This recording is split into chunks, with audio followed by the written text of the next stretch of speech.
Oi, meu nome é Sabrina BT e nós estamos no nosso dia 104 da jornada Lê a Bíblia inteira em um ano comigo. Hoje vamos ler nosso livro de 2 Reis, capítulo 1, 2, 3 e 4. Vamos começar um novo livro. Então, se você ainda não é inscrito, se inscreve aqui no canal, deixe seu like e compartilhe essa playlist com os seus amigos. Vamos lá então? 1 Reis, ou melhor, 2º livro dos Reis, capítulo 1, vai dizer assim: Depois da morte de Acabe, o rei dos Moabitas se revoltou contra Israel. E o rei Acasias caiu pelas grades de um quarto no andar superior em Samaria e ficou ferido. Então enviou mensageiros e lhe disse: Vão consultar Baal-Zebub, deus de Ecrom, para saber se vou sarar desta doença. Mas o anjo do Senhor disse a Elias, o tesbita: Levante-se, vá encontrar-se com os mensageiros do rei de Samaria e pergunta-lhes: Será que não há Deus em Israel para que vocês estejam indo consultar Baal-Zebub, deus de Ecrom? Por isso, assim diz o Senhor: Da cama em que está deitado você não sairá mais, você certamente morrerá. Então Elias foi embora. Os mensageiros voltaram para o rei e este lhes perguntou: O que houve? Por que voltaram? Eles responderam: Um homem veio ao nosso encontro e nos disse que deveríamos voltar para o rei que nos havia mandado e dizer o seguinte: Assim diz o Senhor: Será que não há Deus em Israel para que você esteja mandando consultar Baal-Zebub, deus de Ecrom? Portanto, da cama em que está deitado você não sairá mais. Você certamente morrerá. Então o rei perguntou: Qual era a aparência do homem que veio ao encontro de vocês e falou tais palavras? Eles responderam: Era um homem vestido de pelos, com um cinto de couro na cintura. Então o rei disse: É Elias, o tesbita. Então o rei enviou um capitão de 50 com os seus 50 soldados em busca de Elias. O capitão subiu um monte, em cujo topo Elias estava sentado, e lhe disse: Homem de Deus, o Senhor está ordenando que você desça daí. Mas Elias respondeu ao capitão de 50: Se eu sou um homem de Deus, que desça fogo do céu e consuma você e os seus 50 soldados. Então desceu fogo do céu e consumiu o capitão e seus 50 soldados. O rei enviou outros capitão de 50 com os seus 50 soldados. Ele subiu um monte e disse a Elias: Homem de Deus, o rei está ordenando que você desça daí imediatamente. Elias respondeu: Se eu sou homem de Deus, que desça fogo do céu e consuma você e seus 50 soldados. Então o fogo de Deus desceu do céu e consumiu o capitão e seus 50 soldados. O rei enviou um terceiro capitão de 50 com seus 50 soldados. Este terceiro capitão de 50 subiu o monte, pôs-se de joelhos diante de Elias e lhe suplicou: Homem de Deus, peço por favor que a minha vida e a vida destes seus servos, os 50 soldados, sejam preciosas aos seus olhos, porque desceu fogo do céu e consumiu aqueles 2 primeiros capitães de 50 com os seus 50 soldados. Agora, porém, que a minha vida seja preciosa aos seus olhos. Então o anjo do Senhor disse a Elias: Desça com este, não tenha medo. Ele se levantou, desceu com ele e se apresentou ao rei. Elias disse ao rei: Assim diz o Senhor: Porque você enviou mensageiros para consultar Baal-Zebub, deus de Ecrom, é porque não há Deus em Israel cuja palavra se possa consultar? Portanto, da cama em que você está deitado, você não sairá mais. Você certamente morrerá. E assim Acasias morreu, segundo a palavra do Senhor anunciada por Elias. E Jorão, irmão de Acasias, começou a reinar em seu lugar, no 2º ano do reinado de Jeorão, filho de Josafá, rei de Judá. Isso porque Acasias tinha filhos. Quanto aos demais atos de Acasias e ao que fez, não está tudo escrito nos livros da história dos reis de Israel? Capítulo 2. Quando o Senhor estava para tomar Elias ao céu num redemoinho, Elias saiu de Gilgal em companhia de Eliseu. E Eliseu E aí Elias disse a Eliseu: fique aqui, porque o Senhor me enviou a Betel. Mas Eliseu disse: tão certo como vive o Senhor e como você vive, não o deixarei ir sozinho. E assim foram até Betel. Os discípulos dos profetas que estavam em Betel saíram ao encontro de Elias e lhe perguntaram: você sabia que hoje o Senhor levará o seu mestre, elevando-o sobre a sua cabeça? Ele respondeu: sim, também eu já sei, mas não diga nada. Então Elias disse a Eliseu: fique aqui, porque o Senhor me enviou a Jericó. Mas Eliseu disse: tão certo como vive o Senhor e como você vive, não o deixarei ir sozinho. E assim foram a Jericó.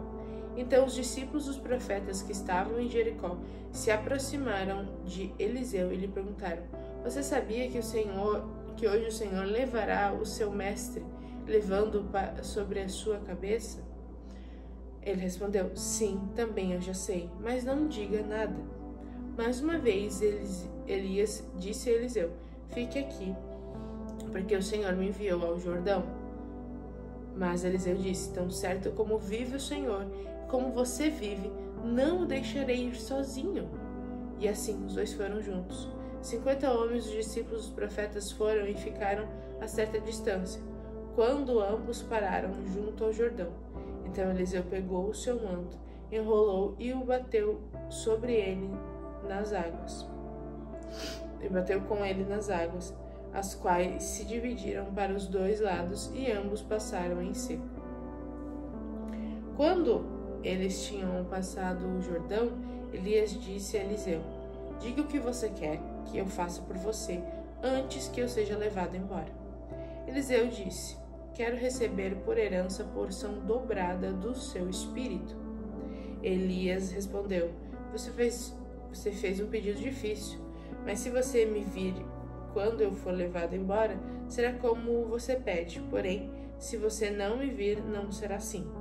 Enquanto iam caminhando e falando, eis que um carro de fogo, com cavalos de fogo, os separou um do outro. E Elias subiu ao céu, num redemoinho. Ao ver isso, Eliseu gritou: meu pai, carros de Israel e seus cavaleiros. E nunca mais ele viu Elias. E pegando a sua própria roupa, rasgou-a em duas partes.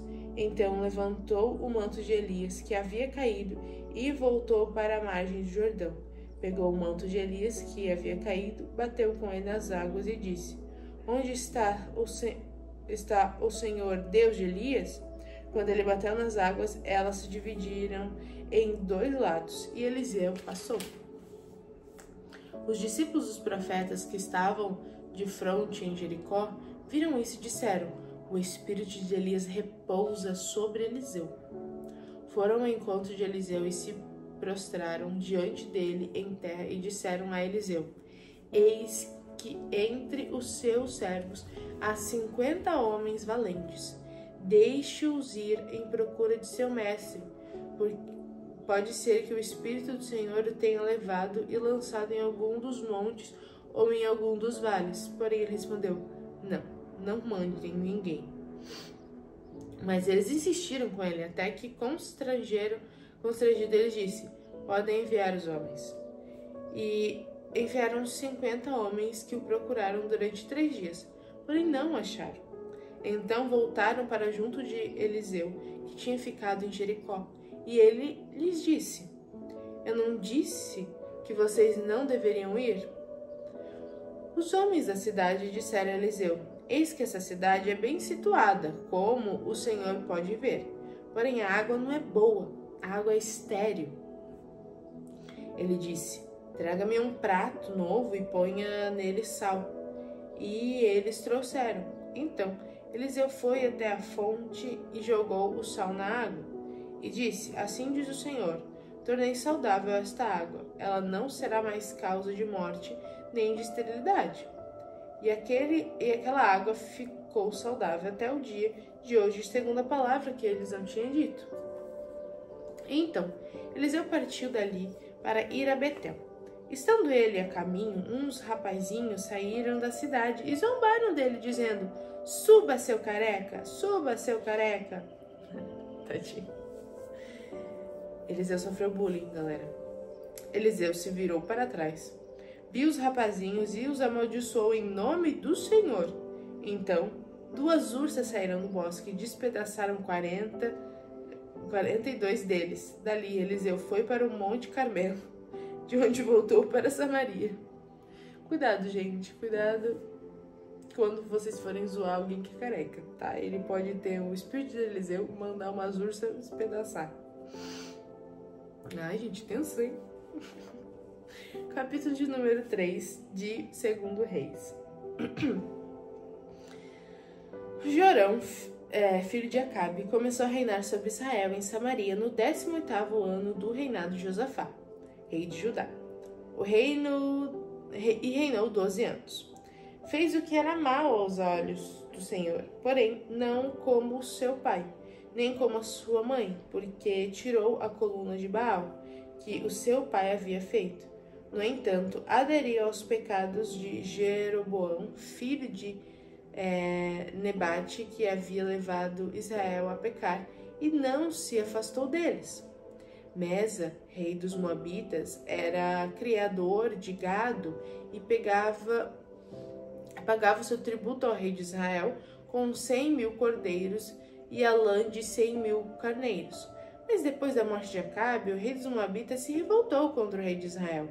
Por isso, naqueles instantes, Jorão saiu a Samaria e reuniu todo o exército de Israel. Mandou dizer a Josafá, rei de Judá: "O rei de Moabe se revoltou contra mim. Você irá comigo à guerra contra Moabe?"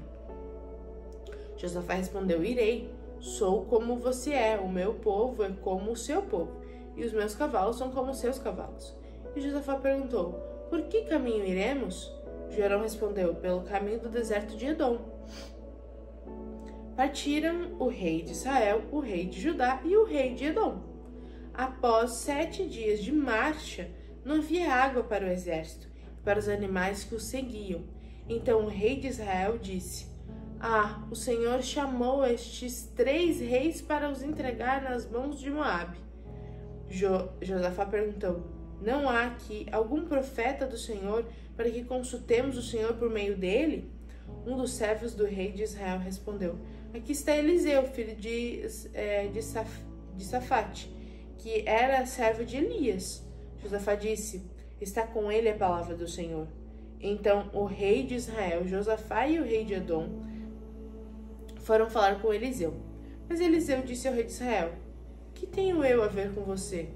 Vá falar com os profetas de seu pai, os profetas de sua mãe." Porém o rei de Israel lhes disse: "Não, porque o Senhor Deus é quem chamou estes 3 reis para os entregar nas mãos de Moabe." Eliseu disse: "Tão certo como vive o Senhor dos exércitos, em cuja presença estou, se eu não respeitasse a presença de Josafá, rei de Judá, não daria atenção nem olharia para você. Agora me traga um músico." Enquanto o músico tocava, o poder de Deus veio sobre Eliseu.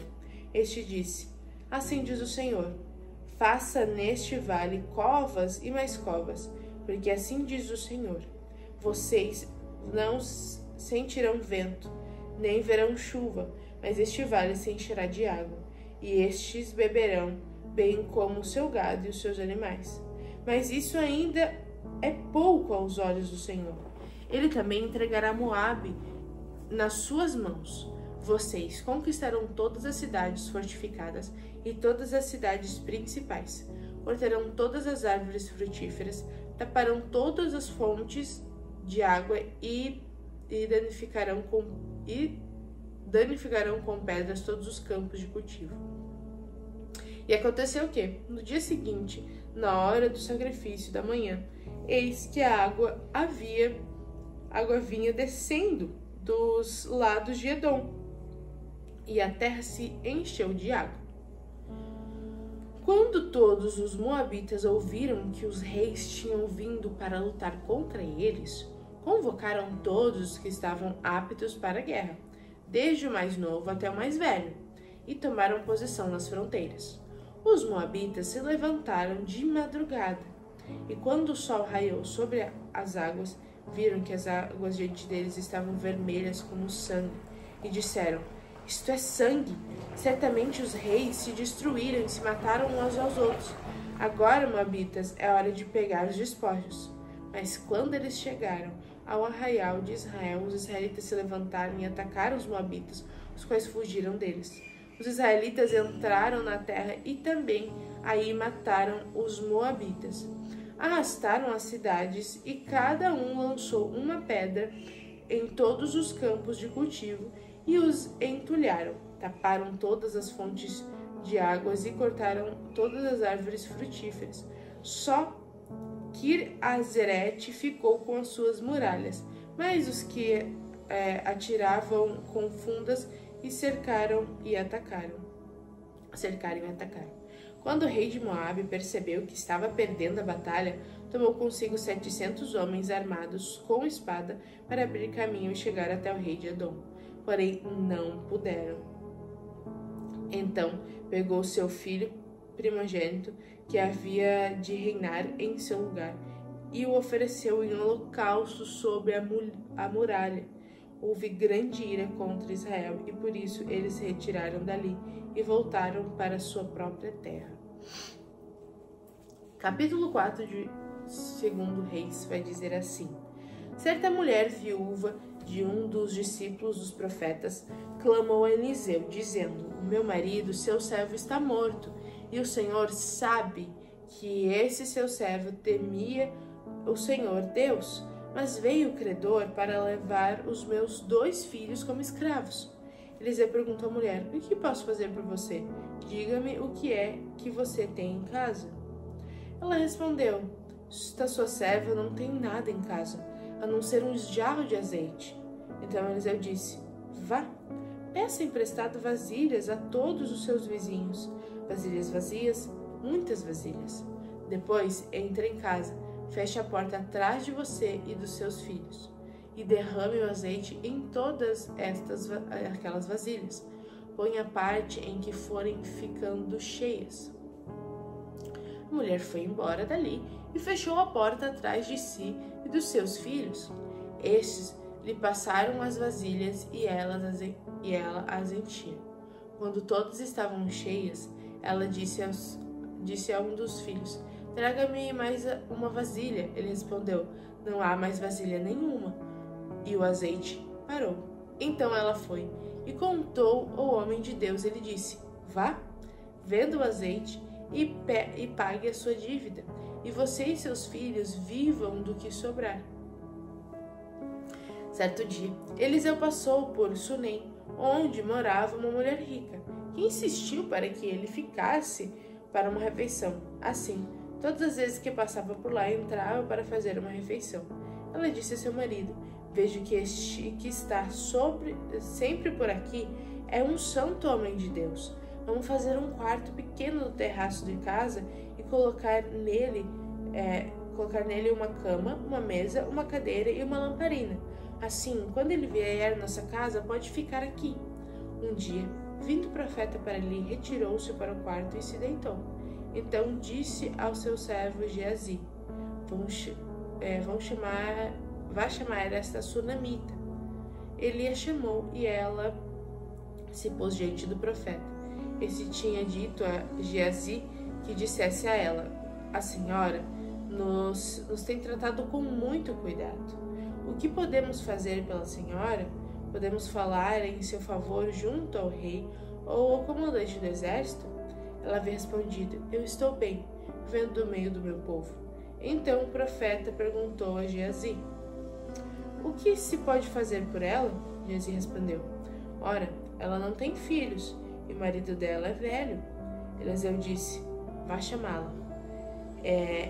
Ele a chamou e ela se pôs à porta. Então o profeta disse à mulher: Por este tempo, daqui a 1 ano, você terá um filho nos braços. Ela disse: Não, meu senhor, homem de Deus, não minta para essa sua serva. A mulher engravidou e no ano seguinte, no tempo determinado, deu à luz um filho, como Eliseu tinha dito. menino cresceu e certo dia foi encontrar-se com seu pai, que estava no campo com os cafeeiros. De repente ele disse a seu pai: "Ai, minha cabeça, minha cabeça!" Então o pai disse a um dos servos: "Leve-o para a mãe." Ele o tomou e o levou para a mãe. O menino ficou sentado no colo dela até o meio-dia e então morreu. Ela subiu e deitou sobre a cama do homem de Deus, fechou a porta e saiu. Chamou o marido e lhe disse: "Mande-me um dos servos e uma das jumentas. Preciso ir depressa falar com um homem de Deus e voltar." O marido perguntou: "Por que você quer falar com ele hoje? Não é dia de festa de lua nova, nem sábado?" Ela respondeu: "Não faz mal." Então ela mandou preparar a jumenta e disse ao servo: "Pegue as rédeas e vamos. Não diminua a marcha, a não ser quando eu disser." E assim ela partiu e foi falar com o homem de Deus no Monte Carmelo. Ao vê-la de longe, o homem de Deus disse a Geazi, seu servo: "Veja, é a sunamita. Corra ao seu encontro e pergunte a ela: vai tudo bem com você, com o seu marido, com o menino?" Ela respondeu: "Vai tudo bem." Quando ela chegou ao homem de Deus no monte, agarrou-se ao pé dele. Geazi se aproximou para arrancá-la, mas o homem de Deus lhe disse: "Deixa, porque sua alma está em amargura e o Senhor escondeu isso de mim. Não me revelou nada a respeito." Então a mulher disse: "Por acaso eu pedi ao meu senhor algum filho e não lhe disse que não me enganaste?" Então o profeta disse a Geazi: "Cinja os lombos, pegue o seu bordão e vá.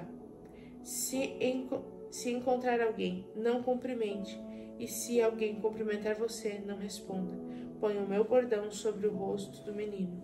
Porém a mãe do menino disse: "Tão certo como vive o Senhor, e como você vive, não o deixarei." Então Eliseu se levantou e foi com ela.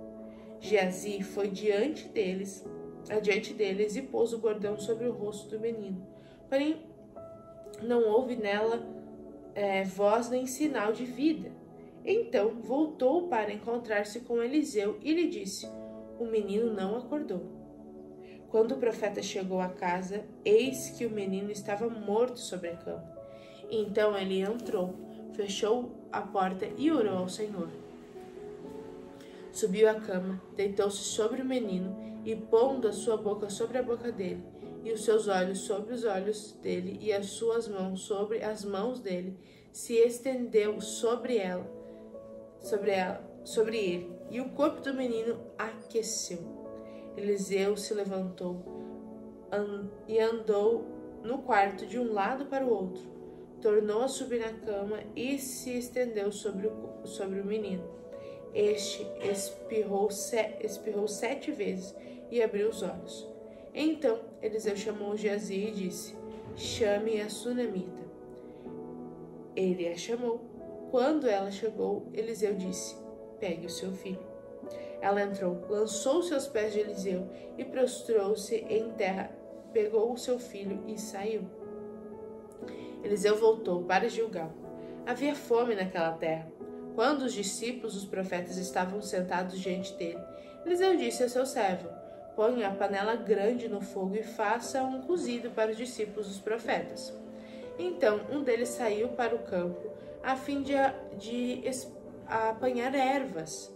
Ele achou uma trepadeira silvestre e colheu os frutos, encheu a sua capa com eles, voltou para casa, cortou os frutos em pedaços e os pôs na panela, mesmo sem saber o que eram. Depois deram de comer os homens. Enquanto comiam o cozido, gritaram: "Morte na panela, ó homem de Deus!" E não puderam comer. Mas Eliseu disse: "Tragam farinha." Ele a colocou na panela e disse: "Sirva as pessoas para que comam." E já não havia mal nenhum na panela. Um homem veio de Baal-Salizá e trouxe ao homem de Deus pães das primícias, 20 pães de cevada e espigas verdes numa sacola. Eliseu disse: "Dê às pessoas para que comam." Porém o seu servo lhe disse: "Como vou pôr isto diante de 100 homens?" Eliseu tornou a dizer: dê às pessoas para que comam, porque assim diz o Senhor, comerão e ainda vai sobrar. Então o servo pôs a comida diante deles, comeram e ainda sobrou, conforme a palavra do Senhor. Isso eu achei muito interessante, viu? Porque isso aqui é basicamente uma multiplicação. E aí acontece algo muito parecido lá quando Jesus faz a multiplicação dos pães, que eles dão para as pessoas aquilo que era pouquinho, Deus multiplica, dá para as pessoas e ainda sobram outros cestos. Então, é meio que um espelho do poder de Deus, né? Como Jesus também é Deus. Aqui acontece algo bem parecido ao que vai acontecer com Jesus também na multiplicação dos pães. Então, isso eu achei muito bonito e sempre me lembra essa passagem. E é isso, essa é a nossa leitura de hoje.